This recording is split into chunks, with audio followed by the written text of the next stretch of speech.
So Drew Fulfer, you serve as the manager of Shannon Medical Center's orthotics department. Tell us how you got interested in and involved in that field. I originally got interested by accident. I just graduated Angelo State University, and that week I went to my church and they asked what we graduated with and what we were wanting to do in our field. And at that time I wanted to be a physical therapist.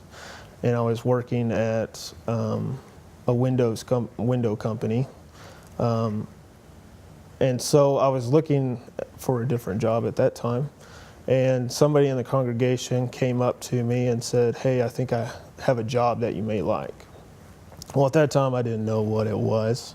And so I kind of pushed it off for about 2 weeks. And then I said, you know what, I'm just going to go apply for it. And at that time it was for a tech job. Orthotics tech? Yeah, orthotics tech. And so we're in the back just building and modifying and making the orthotics, not seeing any patients. And it kind of grew from there into seeing patients with her and then slowly building up to where I'm at now. So for people who don't know exactly what an orthotics is, explain what that is. Basically, an orthotic is a brace that either controls or supports a deficient limb or extremity, or supports a fracture or heals fracture trauma-wise. So what do you like about that field, and what did you like initially just about like building these devices to help patients? I would say the most interesting part is just the different types of tools that you get to work with and the different types of deformities that you see. You'd be surprised on the deformities of patients just in the local area, and how to problem solve and treat them. And that's the most interesting part of it. So then all this is custom done. You have a patient who has some deficiency and the doctor diagnoses them, you guys work with them, and you come up with a plan to build a device that will help them? For the most part, we have custom and prefabricated braces, but I would say majority of the braces that we do are custom. But most hospital visits, because we do see inpatient and outpatient patients, and it kind of depends on the diagnosis and everything. So talk about the advantages of building orthotics in-house versus just ordering them from a manufacturer to give to a patient. My main difference that I explain to patients is that one, if you're doing it in-house, you can go step by step and make sure that every progress or the process goes accordingly as planned. If I try to explain it to a different company, they may misinterpret it and may not bring back the right product, and it takes twice as long to make. So when you started in orthotics, you mentioned that was 2011. You were a tech, which was a low-level position, but you were promoted to manager 2 years ago at the age of 27. To what do you attribute that rapid rise?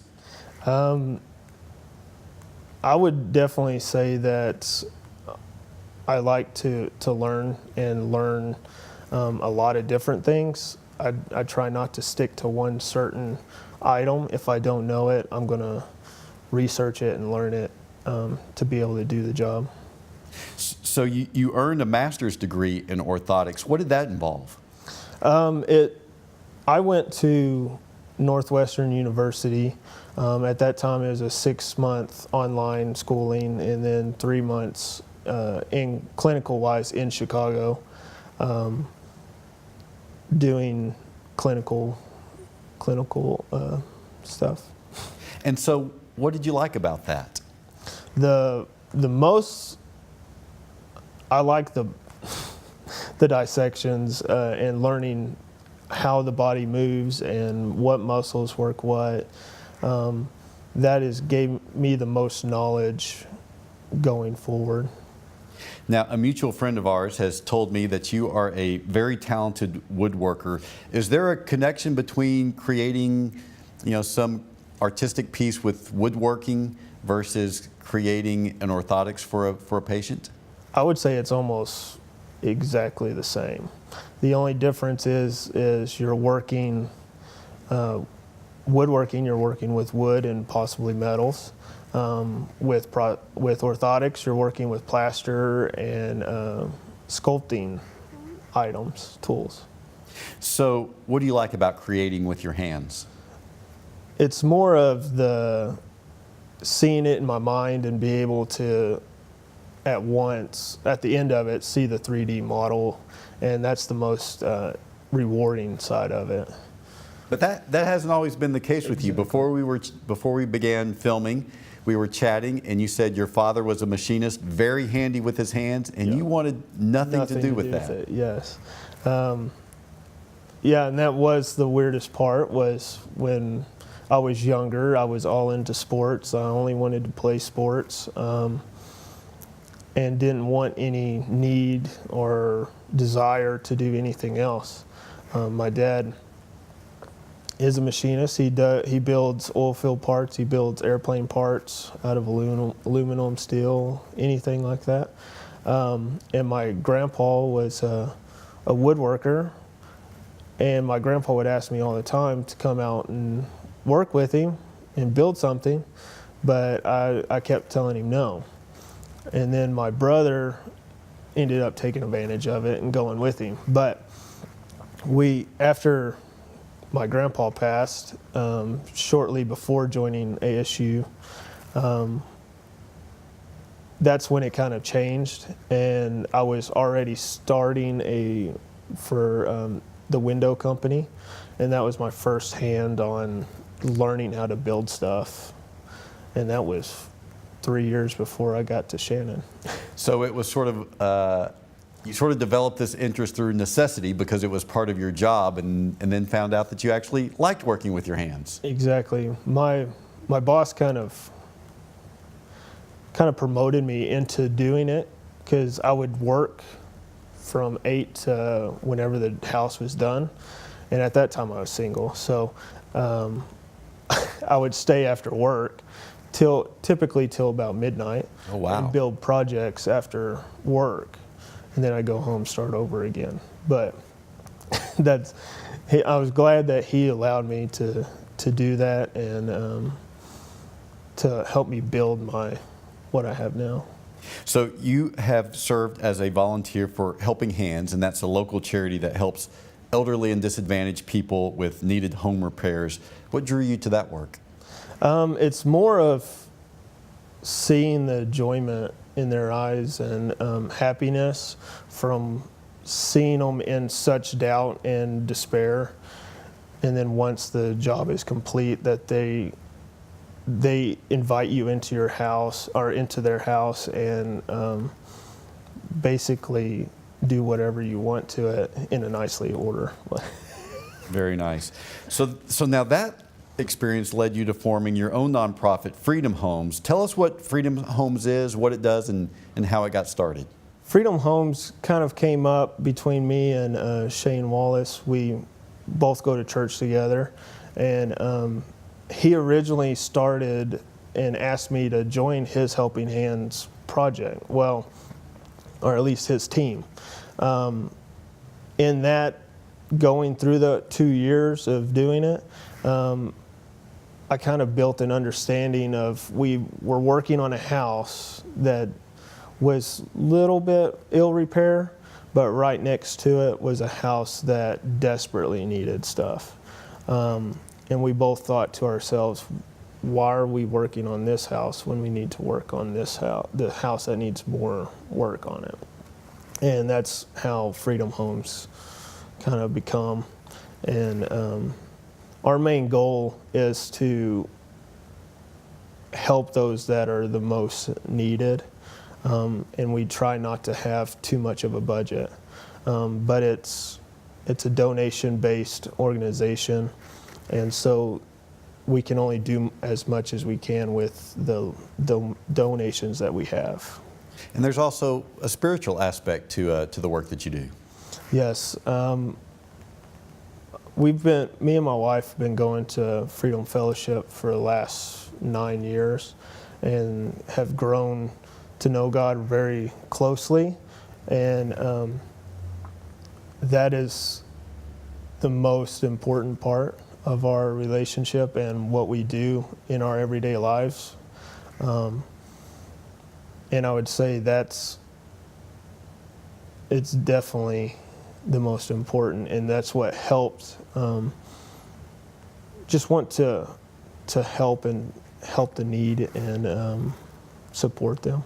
So your faith is obviously important to you. Talk a little bit more about how that manifests itself in your life. I mean, how are you living that? We live it every day. There are times where things will get you down, and that's why we really look to God for answers and to support us. There's countless times that we have been in financial difficulties, and we worry, but there's no reason to worry about it, because that next day or even that next hour, somebody will call me and say, "Hey, we have this, can you do it?" And that will completely cover what we're financially struggling with. God provides. Exactly. So according to your 20 Under 40 nomination, about the time that you started Freedom Homes, you and your wife decided to become foster and adoptive parents. Why was that important for you and Sarah to do? My wife has always wanted to do it since she was little. And then as I grew up in my faith, it became more of an important part into my life also. Just seeing how many struggling kids there are out in the world, and especially you mainly hear the ones across seas, but there's tons here just in your local town that needs help and is struggling. So how has serving as foster and adoptive parents, how has that enriched your lives? It has definitely gave us a new knowledge on how to handle kids, or in general our lives. There are a lot more rules, but there are rules there to protect you and to protect the child. You don't want to take them out of a bad place and put them into another bad place. And we've learned a tremendous amount, and we've officially got certified on February 14th. And that was the same day we got our first foster child. And I think it's completely changed our lives for the good. I hear that's a very rigorous process in order to become a foster parent. Talk a little bit about what that process was like. It took about a year.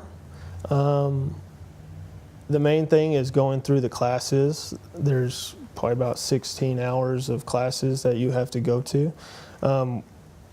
For me, I like to do things fast. So when we agreed to do it, I said, okay, the typical time is about a year. I want to try to do it in 4 months. Wow. And so we got a hold of one of the companies we wanted to go with. And I said, give me everything that we need to do. And so it started, and we pretty much got everything done within 4 or 5 months. Wow. So Tom Green County is in such desperate need of foster parents, people may not realize. What pitch would you make for people that they should at least consider that? I would say the most important part is that people worry about how it's going to affect their lives more than how are you going to affect their lives. And having kids staying in shelters or into their still bad placement, it really kind of breaks your heart. And why is this group of kids, or why is this kid here in the shelter for 3-4 months? even sometimes a year because they can't find foster parents. Also, according to your nomination form, and you mentioned this just earlier, and I'm quoting Lindy Stone, a former 20 under 40 honoree who nominated you. She says that you have a reputation for, quote, never doing anything halfway or slowly. So what do you attribute that drive to? I would say my dad is a huge part of it, and also my uncle.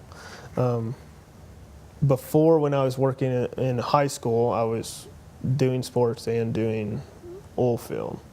And so my uncle really pushed us and say, okay, if you need to do this the right way, and you need to do it as quick and as efficient as you can. And after 6 years of doing that and really trying to push my boundaries on how well I can do things, has really improved and kind of put an instilled thing in there. So how do you, Drew, how do you define leadership? A leader is basically a person that can bring a group of people together and raise them up and lead them into a one goal that they can accomplish. And so do you have a leader who has helped inspire and shape who you are? I would say my dad is the number one leader. He's, as you know, he's a machinist, and machinists has to be very precise on everything that they do. And he has really pushed and said, okay, if you can do it this way, it looks good, but it could be better. And he's really pushed, and I really thank him for that. Now I'm curious, what is his attitude towards you now that you've had this evolution where once upon a time you wanted to have nothing to do with shop work, and now you're making a good living building things? I know my dad was frustrated when I was in high school, and I've watched him, even though I wasn't there physically with my hands working with him, but I did watch him, and that's kind of inspired me to really do everything as good as you can. Now you're still a very young man. You're 30 years old. How might you expect your leadership and your service to evolve as you grow older? It's definitely an everyday learning process. I still don't have everything like it should, but who does? Every day, new circumstances come up that help you for the future and that will help guide you into correct decisions later on in your life. Drew Fulfer, congratulations on being one of this year's 20 under 40. Thank you so much.